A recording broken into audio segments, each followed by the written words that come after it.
పాపము చేస్తుంది. అది చూడాలని ఇష్టం ఉండదు, అది వినాలని ఇష్టము. నీ సొంత శక్తిలో ప్రయత్నిస్తుంటావు, కానీ ఏదైతే చేయొద్దు అనుకుంటావో అదే చేస్తుంటావు. గొలియాతు దావీదు పక్క పక్కన నిల్చుంటే దావీదు యొక్క ఎత్తులో గాని, బరువులో గాని, యుద్ధ సామర్థ్యంలో గాని గొలియాతుని జయించలేడు. ఆయన సొంత శక్తిలో గొలియాతుని జయించలేడు. గొలియాత్ని అక్కడి నుంచి తీసేయలేదు, కానీ గొలియాత్ని జయించే శక్తి దావీదుకి ఇచ్చాడు.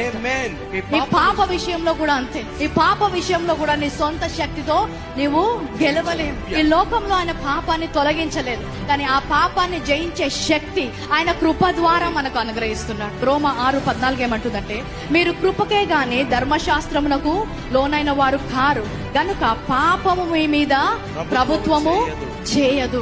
ఎంతో మంది నీతిగా జీవించడానికి ప్రయత్నించి ఓడిపోయారు. పాపం మీద అధికారము మనకి ఇచ్చాడంట. అది కృప ద్వారానే సాధ్యం, ధర్మశాస్త్రం ద్వారా సాధ్యము కాదు.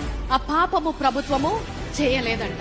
కృప మనకిచ్చింది పాపాన్ని జయించడానికి, పాపంలో జీవించడానికి కాదు. చాలా మంది వాక్యము అర్థము కాక కృపా వాక్యము బోధించబడినప్పుడు పాపాన్ని ప్రోత్సహిస్తున్నారు. మనస్సులో పరిశుద్ధంగా జీవించాలని ఉంది.